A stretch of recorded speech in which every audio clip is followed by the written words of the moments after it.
Muy bien, ¿qué tal? ¿Cómo están? Muy buenas tardes. Vamos a continuar. ¿Listo?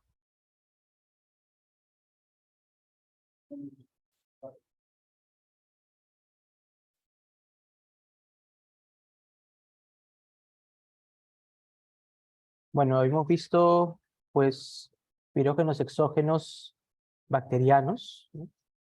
Que... Un segundo, quiero ver si es que estoy bien de audio, ¿no? Hola, hola, hola, hola,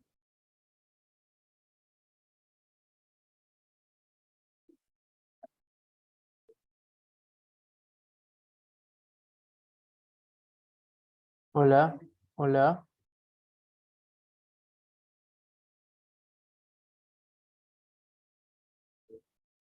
hola, hola, hola.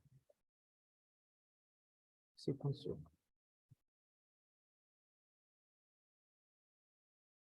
Ya, disculpe. Eh, a ver, vamos a continuar, ¿no? Habíamos comentado que teníamos nosotros pirógenos exógenos, ¿no? Que provenían, que eran moléculas que iban a elevar el termostato hipotalámico, pero que no se producían por las células de nuestro cuerpo, sino por otro tipo de células, o sea, este, procariotas, bacterias, ¿no? Sean eucariotas, quizás protozoarios, ¿no? Que puedan que puedan producir moléculas que pues eleven el termostato hipoterámico, llevando a lo que vendría a ser un estado febril. Aparte del lipopolisacárido y del ácido lipoteicoico que hemos revisado, tenemos también otro pirógeno exógeno importante que tenemos que recordar, que se conocen como los superantígenos. Los superantígenos. Bueno, dentro de los superantígenos que nosotros debemos recordar, hay un importantísimo que se produce por parte del disculpen, del estafilococo aureus, ¿no? Se produce por parte del estafilococo aureus, ¿no? Es un coco gram positivo, importante, importante para infecciones de piel, importante también en infecciones respiratorias. Lo vamos a ver en la parte de cardio, en lo que viene a ser el tema de infecciones a dicho nivel, ¿no? Entonces, es una bacteria importante que tenemos que reconocer, ¿no? Entonces, lo dijimos, es un tipo de pirógeno exógeno porque se va a producir, bueno, principalmente por bacterias, ¿no? ¿Y cuál es y qué es lo que hace un superantígeno?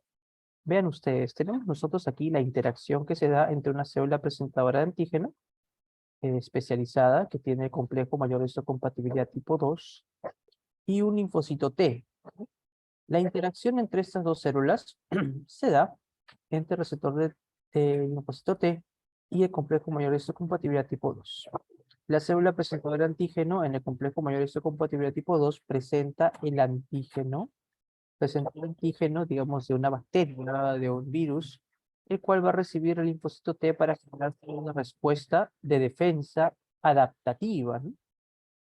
Bueno, junto con esta respuesta de defensa adaptativa, el linfocito T va a sintetizar también una gran cantidad de interleuquinas. Dentro de estas, la 1 y la 6. Entonces, la interacción normal entre el receptor del linfocito T y el complejo mayor de compatibilidad con el antígeno lleva pues a generar lo que viene a ser una respuesta inmune adaptativa a través de los linfocitos CD8 citotóxicos, a través de los linfocitos CD4 que van a encargarse de orquestar, activar también posteriormente lo que vendría a ser la potenciación de la respuesta humoral a través de producción de anticuerpos, ¿no? Pero este superantígeno, ¿qué va a hacer? Se va a unir al complejo mayor de compatibilidad y también al receptor del linfocito T, y lo que va a hacer es que va a hiperestimular al linfocito T para que libere una gran cantidad de interleuquinas. Es un problema. Y tenemos aquí, lo había comentado previamente, al Staphylococcus aureus, el cual produce una toxina, que va a ser un superantígeno, que se conoce como la toxina de síndrome de shock tóxico 1. También produce otro superantígeno, ¿no? Que viene a ser la enterotoxina B, ¿no? Que está asociada pues a las diarreas, ¿no? A las diarreas, ¿no? Relacionadas con el Staphylococcus aureus, que también pues por la capacidad de superantígeno puede llevar también a un proceso febril. Pero bueno, Nos vamos a enfocar en la toxina de síndrome de shock tóxico 1, que es la más importante para las preguntas de examen a nivel internacional, ¿no? Entonces, los superantígenos en general lo que hacen es hiperactivar, ¿no? Hiperactivan al linfocito T y hacen que se cree una gran cantidad de interleuquinas. Aquí tenemos otra imagen donde podemos ver al linfocito T junto con el macrófago, que es una célula presentadora de antígeno especializada, ya hemos visto nosotros junto con la célula dendrítica, ¿no? Y a través de complejo de compatibilidad tipo 2 presenta un antígeno para el receptor de linfocito T de esta célula. Esta activación va a llevar a la producción de gran cantidad de interleuquinas dentro de estas lagunas celulares, ¿no? ¿Qué es lo que estaría actuando? Sobre lo que vendría a ser el endotelio, estaría actuando sobre el hígado, sobre los polimorfos nucleares, generando una respuesta inflamatoria, ¿no? Y esta respuesta inflamatoria que se va a tornar pues sistémica, miren ustedes, termina generando pues infuria tisular, obviamente por las especies reactivas de oxígeno que van a liberar los polimorfos nucleares activados, pero también por el mismo hecho de compromiso endotelial va a llevar a una vasodilatación junto con aumento de permeabilidad. Y este síndrome que estaría generando sería un shock, ¿no? Pero de un tipo distributivo, ¿no? Estaría generando un síndrome, un shock distributivo. ¿Por qué motivo? Porque va a aumentar permeabilidad y principalmente va a aumentar eh, la luz arterial, ¿no? Una vasodilatación, que va a llevar posteriormente a un estado de hiperperfusión, ¿no? Entonces, es de mucho peligro este síndrome de shock tóxico que se da por la toxina del síndrome de shock tóxico, ¿no? Aquí otra imagen donde usted puede visualizar a las células presentadoras de antígenos especializadas como el macrófago, la célula B, las células dendríticas. Podemos ver aquí al complejo mayor de histocompatibilidad tipo 2. Podemos ver acá al receptor del linfocito T, aquí está el linfocito T. Y aquí de negro podemos ver al superantígeno, cómo está actuando, anclando ambos receptores y generando un hiperestímulo sobre el linfocito T para que este de aquí pueda liberar una gran cantidad de interleuquinas, ¿no? Nótese cómo también no solo va a activar lo que viene a ser a los linfocitos TH1, CD8, citotóxicos, sino también va a terminar estimulando lo que viene a ser la producción de anticuerpos por parte de los linfocitos B, que luego para liberar los anticuerpos, secretarlos, se van a diferenciar en células plasmáticas. Bueno, esta, esta, esta toxina del Staphylococcus aureus va a generar lo que se conoce como el síndrome de shock tóxico. Y dentro de este síndrome de shock tóxico, pues está incluido el shock, un shock de tipo distributivo. Pero como estamos hablando de una elevada producción de citoquinas, lo llaman también algunos libros una tormenta de citoquinas, como ves una tormenta tiroidea, ¿no? Hay un montón de T3, T4 por ahí dando vueltas a nivel sistémico. Cuando hablamos de un shock tóxico, hablamos de una tormenta de interleuquinas, hay un montón de interleuquinas dando vueltas por todo el cuerpo, y estas interleuquinas, pues lo que van a terminar generando es el siguiente cuadro, ¿no? Uno, una hipotensión. O sea, lo que deseo que recuerden, va a haber hipotensión. ¿Por qué motivo? Porque va a haber vasodilatación, va a haber aumento de permeabilidad capilar, va a disminuir el volumen circulante efectivo, ¿no? Porque va a disminuir la tensión y me va a llevar a un shock de tipo distributivo. Y como tengo una tormenta de citoquinas, pues voy a esperar obviamente fiebre, ¿no? Es por ese motivo que decimos que los superantígenos son pirógenos ectógenos, ¿no? Porque van a aumentar la producción de interleuquinas, llegan al hipotálamo esas interleuquinas y generan pues lo que viene a ser una respuesta de... Seguimos, otros pirógenos exógenos pueden estar dentro, pueden también ser componentes de los virus, ¿no? Recuerden que los virus son agentes infecciosos no vivos, ¿no? Tenemos tanto de ARN como de ADN y otras clasificaciones que ya eso lo han visto en microbiología de las diferentes subclasificaciones para los virus cuando esos son ADN o ARN, ¿no? Que no vamos a entrar en detalle aquí. Entonces, este ADN y ARN también, pues de la tipo TOL, que se van a unir y van a pues activar al NF-κB. Aquí, por ejemplo, podemos ver que para los virus de ARN de cadena simple, SS Single Stranded RNA, Y para los de cadena doble, double strand RNA, tenemos receptores de tipo TOL específicos, ¿no? Y un dato interesante que deben ustedes recordar es que estos receptores de tipo TOL, cuando responden ante un pirógeno, un PAM, ¿no? A un PAM viral, no solo se va a activar el NF-κB, sino que también se activa este factor de transcripción, que es el IRF. Por eso, ¿por qué es importante recordar este factor de transcripción que se está activando ahorita con el reconocimiento de PAMs víricos? Porque este IRF va a aumentar la expresión genética de qué moléculas, de los interferones, ¿no? El interferón alfa, el interferón beta, ¿no? Y esto, recuerden ustedes, es lo que se utiliza, pues, para poder em, combatir la respuesta, para poder defender, ¿no? A las células infectadas de la respuesta vírica, ¿no? ¿Está? Podemos visualizar nosotros, aquí el virus de cadena simple, interactúa con los receptores de tipo TOL, como lo habíamos visto aquí, 7 y 8. Se va a estimular el NF-κB para producir las citoquinas proinflamatorias, pero a su vez también se estimula el IRF. Y este IRF termina favoreciendo la activación de los interferones alfa y beta. De la misma forma, podemos ver aquí nosotros, ¿no? Cómo se interactúa el receptor de tipo TOL, que termina activando al NF-κB y al IRF, ¿no? NF-κB, citoquinas proinflamatorias, e IRF, lo que viene a ser el interferón. Un segundo, por favor.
Ya, disculpen. Entonces, esto es importante que lo recuerden ustedes de la respuesta que se da ante los virus. A su vez, recuerden que también tenemos pirógenos exógenos que pues, pueden provenir no solo de las bacterias, ¿no? Eh, pueden también venir como ligeros virus, pero pueden también venir de otras células eucariotas que no forman parte de nuestro cuerpo, por ejemplo, como los protozoarios.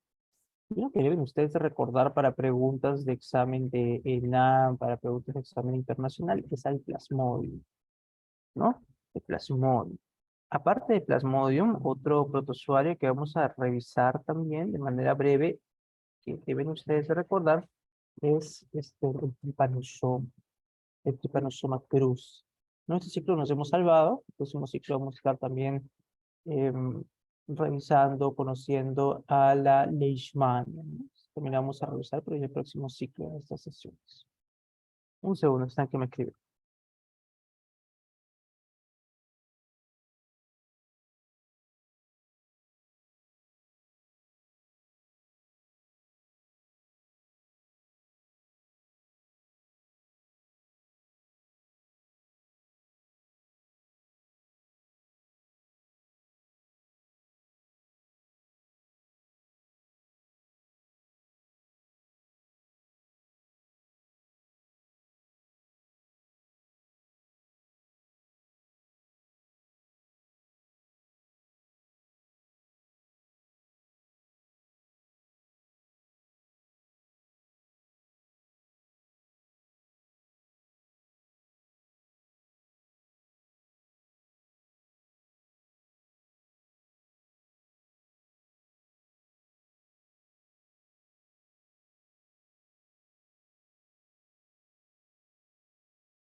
Claro.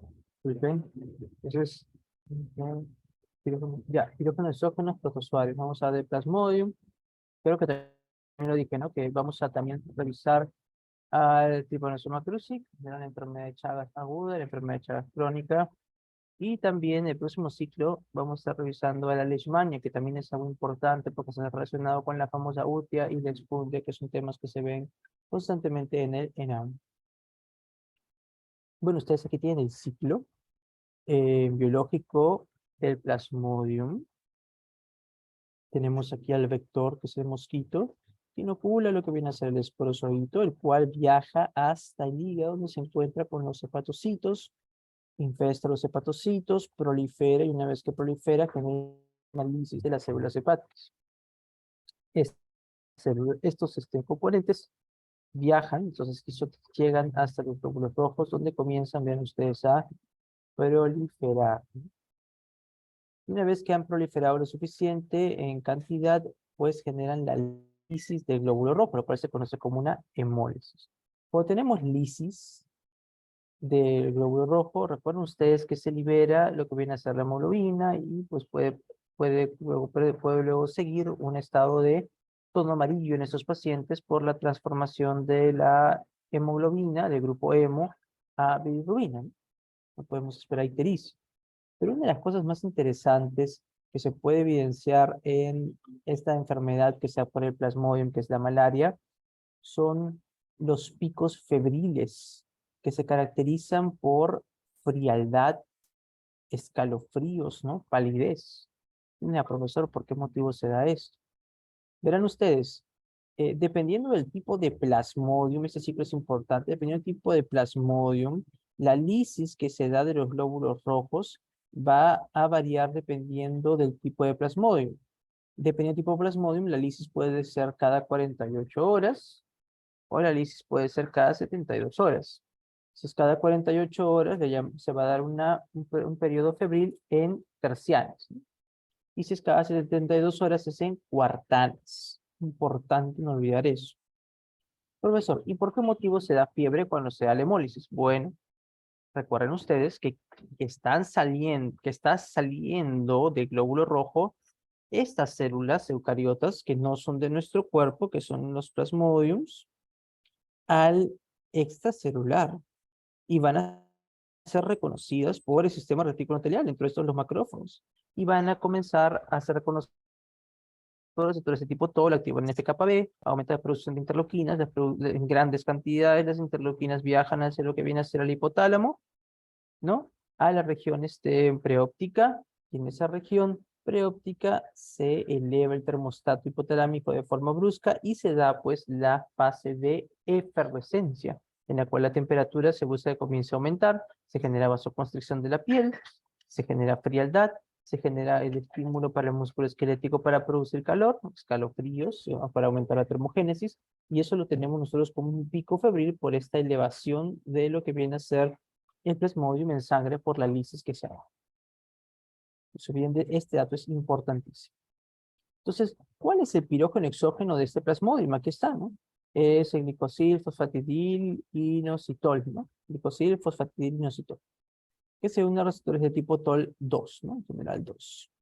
Aquí tienen ustedes, ¿no? El ciclo que se da cada 48 horas, o que llamamos fiebre en tercianas. El ciclo que se da cada 72 horas, fiebre en cuartanas.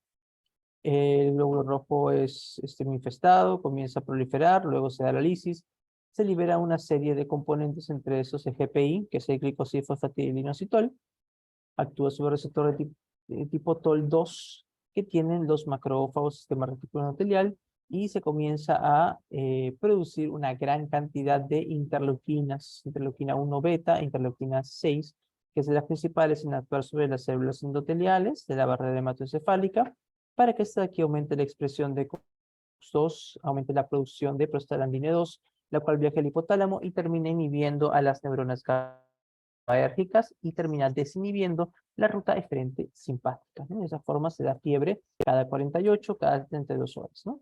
Aquí pueden ver ustedes la que da fiebre en tercianas, tienen al famoso Plasmodium falciparum, que es de los más peligrosos, el Plasmodium vivax y el Plasmodium ovale.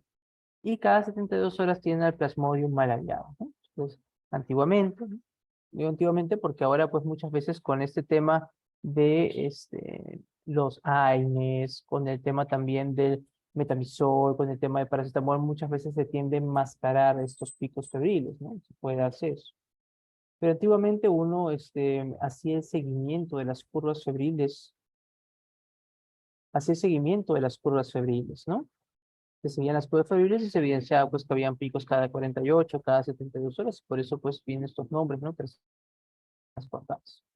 Una imagen para que pueda ver usted aquí el pirógeno exógeno más conocido del Plasmodium, que está acoplado a una transistora tipo TOL2, para que vea cómo termina favoreciendo la producción del la activación del NF-κB y la producción de interleuquinas que ya conocemos. Bueno, la fiebre en malaria. Vamos a revisar entonces. Pueden visualizar ustedes aquí un gráfico donde lo que viene a ser el eje de las ordenadas, representa la temperatura y el eje de las abscisas me representan el tiempo en horas. Entonces, comenzamos en este primer día con un pico febril para todos, ¿sí? Entonces, aquí ha realizado un pico febril, eh, tanto los que vienen a ser por tercianas como los que vienen a ser por cuartanas.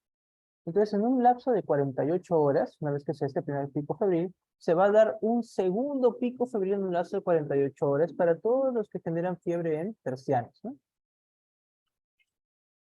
De esta mitad del primer día a la mitad del tercer día, si sacamos el cálculo, no hay pues la cantidad de horas en 3 días, ¿no? Sino que es una cantidad de 48 horas, ¿no? Una cantidad de 48 horas. Y lo podemos sacar tranquilamente. Vea usted, aquí está 12 horas, 24 horas, 36 horas y 48 horas, ¿no? Entonces, fiebre en tercianas, primer día, segundo día, tercer día, ¿no? Pero se llama tercianas porque se da en un lapso de, en un tiempo de 3 días, ¿no? Pero en horas es 48 horas. Entonces, los que generan fiebre en tercianas, tenemos nosotros al Plasmodium ovale, al Plasmodium vivax y al Plasmodium falciparum. Bueno, entonces, vean ustedes, de celeste está el Plasmodium ovale y Plasmodium vivax, de pico febril, y nótese que en ese mismo día hay una remisión, ¿no?, de la fiebre, ¿no? Segundo día, el paciente está feliz, chévere. El tercer día, al inicio, las primeras 12 horas también bacán, y justo ven ustedes, ya pasadas las 12 horas del tercer día, se da el otro pico febril, ¿no? Una fiebre en tercianas, en la cual veo yo un ascenso y descenso brusco de la fiebre durante el día, en el cual se dio el pico febril. Se caracteriza al Plasmodium vivax y al Plasmodium ovale. Profesor, pero aquí me sale, usted también menciona que el Plasmodium falciparum también genera fiebre en tercianas. Sí, efectivamente. Pero la diferencia que tiene el falciparum cuando digo cero vale, y no se olviden esto para las evaluaciones, es la siguiente. El pico febril no va a remitir, a diferencia de días ovales, sino que se mantiene el primer día, se mantiene también el segundo día, a finales del segundo día, inicios del tercer día baja, y en ese mismo momento otra vez se otro pico febril. Y la diferencia en contraste vivas y ovales, si bien los dos generan fiebres intercianas, es que el falciparum mantiene lo que viene a ser la respuesta febril, ¿no?, por un tiempo mayor, en contraste al vivax y al ovale, que es de forma intermitente. Tenemos también nosotros aquí a otro plasmodium, el que está de moradito, que se generan las fiebres en cuartanas, que es el Plasmodium malariae. Pueden ustedes visualizar aquí el pico febril que se da el primer día, el descenso de la fiebre que también se da de forma intermitente, ¿no? Ya para finales del primer día o inicio del segundo día ya no hay fiebre. Seguimos en el tercer día, tampoco hay fiebre. Y otra vez. Ya a mitad del cuarto día se da el pico febril, ¿no? Una fiebre en cuartanas, ¿no? Esta fiebre en tercianas y cuartanas, como les dije otra vez, lo chévere de esta enfermedad, esto representa, me da una idea del tiempo que le toma al Plasmodium en poder lisar al glóbulo rojo. Está lo que vamos a estar discutiendo por allá. La misma imagen que hemos visto hace un rato en la diapositiva previa. Tenemos aquí entonces los patrones febriles, ¿no? El Noblesi no es necesario que lo conozcan. Aquí tienen ustedes ya al malariae que genera la fiebre en cuartanas, ¿no? Un pico febril que remite en ese mismo día. Y después en el cuarto día, a las 72 horas, otra vez otro pico febril. De la misma forma con Vivax y Ovale, pero ya cada 3 días, pico febril que remite el mismo día, segundo día todo chévere, y tercer día otro pico febril. A diferencia del Plasmodium falciparum que habíamos comentado ya previamente, ¿no? Se da el pico febril el primer día, se mantiene el primer día, se mantiene parte del segundo día, desciende ya a mediados del segundo día, a inicios del tercer día también se mantiene bien, y luego a mediados del tercer día otra vez se da el pico febril, ¿no? Es en tercianas, pero la diferencia de falciparum con Vivax y Ovale es la remisión de la fiebre, ¿no? La remisión del pico febril. Muy bien, esta imagen es para que usted pueda recordar una de las cosas que casi siempre se menciona, ¿no? La forma en banana o media luna que tiene el gametocito del Plasmodium falciparum. Está, aquí también está. Por favor, para que no se olviden de esta imagen, que muchas veces es la que viene, digamos, en lo que viene a ser los exámenes de frotis de sangre, ¿no? Para poder visualizar. Bueno, tenemos también enfermedades autoinmunes y neoplásicas, pues que van a generar patrones febriles, ¿no? Estas enfermedades autoinmunes y neoplásicas, como lo ven ustedes ahí, van a terminar activando el inflamasoma. Esto explicaría, pues, un aumento en la producción de interleuquina 1, interleuquina 6, factor necrosis tumoral. Y tenemos una serie de patologías autoinmunes, ¿no? Por ejemplo, la artritis reumatoidea, el lupus eritematoso sistémico, que son patologías importantes que ustedes deben de conocer y estudiar, que cuando se encuentran activas pueden llevar al paciente a una respuesta febril. Otra condición también autoinmune vascular son las vasculitis, ¿no? El síndrome de Sjögren, esclerosis sistémica, estas patologías cuando se encuentran activas, no controladas, pueden manifestarse también con un síndrome febril. Y otro dato importante que también tenemos que recordar es que las mismas neoplasias, ¿no? También alrededor de estas, o en el mismo tejido, pues se da un ambiente proinflamatorio que lleva a una mayor producción de interleuquinas. Y esto puede también explicar por qué motivo los pacientes con neoplasias, pues pueden presentar un patrón febril exclusivamente dado por la misma neoplasia. Pero aquí un dato importante que quiero establecer, que siempre lo menciono. Si tú tienes un paciente con una neoplasia, lo primero que debes pensar si tiene fiebre no es que es por la neoplasia, ¿no? Sino que la fiebre obviamente es dado por otra situación, ¿no? ¿Qué es lo que estaríamos pensando? Una infección, ¿no? Tal vez está hospitalizado, una infección nosocomial. Lo primero que se tiene que pensar cuando hay un patrón febril en un paciente neoplasia, una infección. Peor si es que todavía está con quimio, ¿no? En las patologías neoplásicas. Vamos a revisar las fases del síndrome febril para poder cerrar este componente. Quiero que ustedes visualicen esto, ¿no? Porque muchas veces hablamos, fiebre, ¿no? Y lo tomamos como si fuera un solo momento, ¿no? Una sola cosa que se da, ¿no? Pero no es así. Es importante que recuerden esto. El patrón febril lo vamos a representar por esta gráfica. El plano de las ordenadas representa la temperatura. El plano de las abscisas representa el tiempo. ¿Qué es lo que me quiere decir eso? Cuando inicia el proceso febril, o sea, imaginémonos acá, aquí ya llegaron la interleuquina 1, interleuquina 6, comenzó a activar la cantidad de comenzó a producir COX-2, esta comenzó a producir prostalanina 2, se bloqueó la neurona GABAérgica, y al bloquearse la neurona GABAérgica, se desinhibió la vía simpática inferior, ¿no?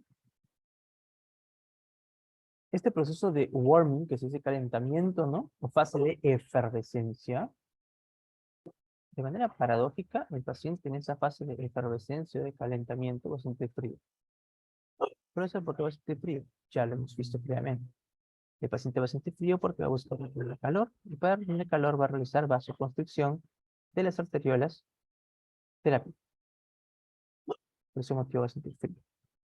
La temperatura va a comenzar a aumentar porque voy a retener calor, y a su vez también recuerden los movimientos involuntarios del músculo esquelético y un aumento en lo que es el metabolismo basal.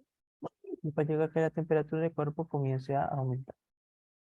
Hasta que pues aumenta y aumenta y aumenta, ¿no? Hasta el punto que estableció el nuevo termostato hipotalámico, que hasta el punto establecido, hasta el nuevo punto establecido por el termostato hipotalámico. Digamos que la prostaglandina E2 permitió que la temperatura pudiese elevarse desde 7.5 hasta 39, por ejemplo. Entonces, llega una meseta cuando ya llegamos al nuevo valor de temperatura esperado por parte del cuerpo. En este caso, supuestamente estamos diciendo que es 39. Así nos mantenemos hasta que el estímulo comienza a disminuir. Otra vez se comienza a activar nuestras neuronas GABAérgicas y comienza a descender la temperatura. En este proceso de enfriamiento es paradójico también. ¿Por qué motivo, profesor? Porque para poder enfriarme tengo que botar el calor. Y para poder botar el calor, ¿qué debe pasar con los vasos sanguíneos de mi piel? Vasodilatación. Estos son momentos en los que te sientes caliente. Cuando estás botando el calor, es cuando más caliente te sientes, porque tu piel está haciendo vasodilatación para poder disipar adecuadamente el calor. Ahí ya no hay escalofríos, ¿sí? Ahí solamente hay una gran cantidad de calor, porque el cuerpo está buscando disipar dicho calor. Lo opuesto ocurre en esta fase de efervescencia, en la cual el cuerpo está haciendo vasoconstricción de la piel y sientes frío. ¿No? A cambio, en esta fase de efervescencia o enfriamiento y vasodilatación, hay mucho calor, porque hay mucho calor en la piel porque se está buscando disipar esto, ¿no? También se va a sudar, ¿sí? También se puede sudar bastante, porque la evaporación del sudor pues va a llevar a que pueda botar calor con mayor facilidad, ¿no? Esas son las cosas que yo puedo esperar dependiendo de las fases. Entonces, aquí tienen ustedes la fase de efervescencia, ¿no? Se elevan los pirógenos endógenos, la interleuquina 1 y 6. Estos van a elevar el termostato hipotalámico a través de una mayor producción de prostaglandina 2. Esto lleva a que si se elevó el termostato hipotalámico, busquemos elevar la temperatura de nuestro cuerpo para ajustarla al nuevo valor del termostato hipotalámico. ¿Qué va a pasar? La piel, ¿cómo va a estar? Pálida y fría, ¿no? Por ese motivo, los pacientes que tienen malaria, en su crisis de malaria, ¿no? En su crisis febril, se ponen pálidos por la vasoconstricción, ¿no? Y fríos, ¿no? Por la misma vasoconstricción. Se genera también la famosa piel de gallina, ¿no? Que esta piel de gallina se da por la contracción del músculo liso de los folículos pilosos, ¿no? Bueno, como vestigio evolutivo tenemos los vellitos, ¿no? En los antebrazos, en las piernas. Estos se encargaban de evitar, pues, que el calor se escapase por convección. Los escalofríos también van a estar presentes en esta fase de efervescencia o calentamiento porque queremos producir calor para llegar al nuevo valor del termostato hipotalámico. Y vamos a tener cambios conductuales, ¿no? Para poder ganar y conservar calor, ¿no? Esto viene a ser, por ejemplo, taparnos o ponernos en posición fetal, como ya habíamos visto previamente. Luego viene la fase de meseta. En esta fase de meseta, pues, ya nuestra temperatura está relativamente, ya nuestra temperatura está dentro del valor esperado del termostato hipotalámico. Aquí ya es, por así decirlo, como un estado, un estado de base en el cual, pues, ¿no? Pues puede persistir un poquito de escalofríos, ¿no? El paciente puede comenzar ya a sentirse caliente si comenzamos a llegar a la fase de efervescencia, ¿no? Aparecen las fases febriles, ¿no? Que viene a ser los pómulos rubicundos y los ojos brillosos, ¿no? En la fase C. Y después pasamos a la fase de efervescencia, en la cual otra vez el termostato hipotalámico desciende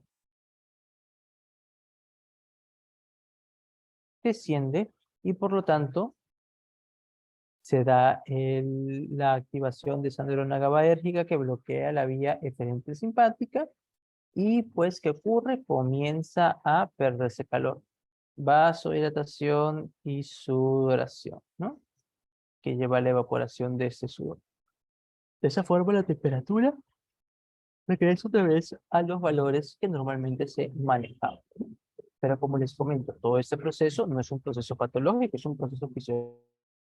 Está diseñado para poder regular el termostato hipotalámico, esa temperatura elevada. Ya hemos comentado, sirve pues para poder potenciar los mecanismos de defensa. Entonces estamos hablando de lo mismo que hemos comentado previamente, ¿no? Fase de efervescencia, aumenta la temperatura para llegar al nuevo valor del termostato hipotalámico, usamos vasoconstricción de la piel y lo que viene a ser los escalofríos. fase de efervescencia, el termostato hipotalámico regresa otra vez, digamos, por ejemplo, a 37, y esto de aquí va a estar asociado con variables controladas que me permitan a mí disipar el calor. Hay vasodilatación que permite la pérdida por convección, por irradiación y por conducción, y hay sudoración que favorece la pérdida de calor por evaporación de sudor, ¿no? Y de esta forma es como tenemos la fase de un síndrome febril, ¿no? Dentro de las manifestaciones de un síndrome febril tenemos que recordar lo siguiente, ¿no? Que el aumento de 1 grado centígrado se va en correlación al aumento en un 13% del metabolismo basal. Y esto es importante recordarlo. ¿Por qué? Porque nos ayuda a comprender por qué motivo los médicos internistas, ¿no?, tienen ya una idea de que al aumentar la temperatura va a aumentar la frecuencia cardíaca. Aumenta aproximadamente entre 5 a 10 latidos por minuto cuando aumenta la temperatura en 1 grado centígrado. ¿Y por qué motivo? Porque yo sé que al aumentar la temperatura está aumentando el metabolismo basal. El metabolismo basal, para poder mantenerse aumentado, requiere pues de un aporte, una perfusión de sangre adecuada. Esta perfusión de sangre adecuada requiere un aumento del gasto cardíaco. Y uno de los componentes del gasto cardíaco que puedo evidenciar a través del examen físico viene a ser la frecuencia cardíaca, ¿no? Esto puedo cuantificarlo a través del examen físico. Otra característica importante que viene a estar dado con la ventilación es la frecuencia respiratoria, la cual aumenta aproximadamente en 1 por minuto, entre 1 y 1.5 por minuto, ¿no?, cuando aumenta la temperatura en 1 grado centígrado, ¿no? Eso para favorecer lo que viene a ser el tema de la hematosis. Cuando la temperatura corporal comienza a elevarse por encima de los valores normales, la frecuencia cardíaca, la profundidad ventilatoria aumentan mucho más, ¿no? E inclusive pueden ya tornarse en un problema, ¿no?, pudiendo llevar a un estado de hiperventilación en la cual se barra con la cantidad, se elimine a través de la respiración con cantidades de CO2 considerables que lleven a un estado de alcalosis respiratoria. Vamos a revisar esta situación que se conoce como la disociación esfingotérmica, también llamada síndrome de Faguet, que es la disociación que se va a dar entre la temperatura y la frecuencia cardíaca. Como hemos visto, la temperatura tiene una relación directamente proporcional con la frecuencia cardíaca. Esto quiere decir que a medida que la temperatura aumenta, mi frecuencia cardíaca aumenta. Esto es lo que yo normalmente espero. Pero hay situaciones, digamos, en ciertos medicamentos que pueden generar una disociación entre la temperatura y la frecuencia cardíaca. Y hay una patología que yo les voy a mostrar a continuación, que la recuerden, que también se caracteriza por generar una disociación entre la frecuencia cardíaca y la temperatura. Bueno, aquí tienen ustedes una imagen, disculpen, una imagen en la cual se puede visualizar en el eje de las abscisas el tiempo en días, y en el eje de las ordenadas lo que vendría a ser la curva de temperatura de azul y la curva de frecuencia cardíaca. Lo que yo esperaría en un patrón normal es que a medida que aumenta la temperatura de azul, que está aumentando, la frecuencia cardíaca también debería seguir, debería de aumentar. Pero nótese que aquí yo veo que hay un bajón en la frecuencia cardíaca, la cual se mantienen estos valores, por más que la temperatura esté aumentando, ¿no? A esto llamamos una disociación esfingotérmica. Ahí está. Patrón febril con una frecuencia cardíaca menor a la que usted espera, ¿no? Una bradicardia relativa. Lo mismo, nótese usted acá, puede ver la temperatura, ¿no? Estamos aquí ya por encima de 38, 39, ¿no? Podemos ver esa temperatura. Y aquí nosotros tenemos lo que viene a ser el componente de la frecuencia cardíaca. Vea cómo baja, ¿no? Por más que esto esté elevado, ¿no? La disociación esfingotérmica, llamado con el epónimo de signo de Faguet. Dentro de estos me gustaría que puedan recordar a los beta bloqueadores, ¿no? Principalmente los que se utilizan para la insuficiencia cardíaca, ¿no? También se utiliza para lo que viene a ser las taquicardias sinusales, ¿no? Estos beta bloqueadores como el propranolol bloquean pues lo que viene a ser los receptores beta 1 que están ubicados a nivel del nodo sinusal. Recuerden que el nodo sinusal puede variar en su capacidad, en la velocidad de despertar un potencial de acción. Si yo bloqueo el receptor beta 1, la velocidad con la que se va a generar un potencial de acción va a ser menor, ¿no? Voy a restringir también la capacidad de acelerar el potencial de acción, de acelerar la cantidad de potenciales de acción. ¿A qué me refiero con esto? Que si estoy consumiendo beta bloqueadores y la fiebre comienza a ascender, mi cuerpo supuestamente estaría buscando a través de una respuesta adrenérgica aumentar la frecuencia cardíaca a través de norepinefrina, también llamada noradrenalina. Pero como sus receptores a nivel de nodo sinusal están bloqueados, no va a poder elevar adecuadamente la frecuencia, aumentar adecuadamente la frecuencia cardíaca. Por lo tanto, la temperatura asciende, pero la frecuencia cardíaca no va a ascender de la forma esperada y tenemos un ejemplo de disociación esfingotérmica. Otra característica todavía no muy dilucidada, o sea, que no se sabe por qué motivo se da en algunos pacientes, es la disociación esfingotérmica asociada a la fiebre tifoidea. No se sabe a ciencia cierta por qué motivo la fiebre tifoidea me lleva a mi disociación esfingotérmica. ¿Qué cosas sí se sabe? Disculpen, ¿qué teoría sí hay al respecto? Se dice que la infección por fiebre tifoidea supuestamente estaría generando una alteración a nivel del sistema nervioso autónomo simpático, ¿no? Y por ese motivo había un compromiso en la secreción de norepinefrina, lo cual estaría llevando a elevación de la temperatura con un bajo cambio en la velocidad de la frecuencia cardíaca. Esa es una teoría que se ha propuesto, pues, pero no es, digamos, algo que se haya demostrado, digamos, recientemente. Pero estas dos patologías sí me gustaría que las pueda recordar por el tema de disociación esfingotérmica. Los beta-bloqueadores, que les expliqué el mecanismo, y la fiebre tifoidea, que les he comentado que todavía no se tiene una explicación fisiopatológica adecuada. Los grados de temperatura, ¿no? Aquí los tienen ustedes, ¿no? Grados de temperatura, normal, fiebre leve, moderada, alta, y el tema de la hiperpirexia que habíamos comentado nosotros, mayor a 41.1, ¿no?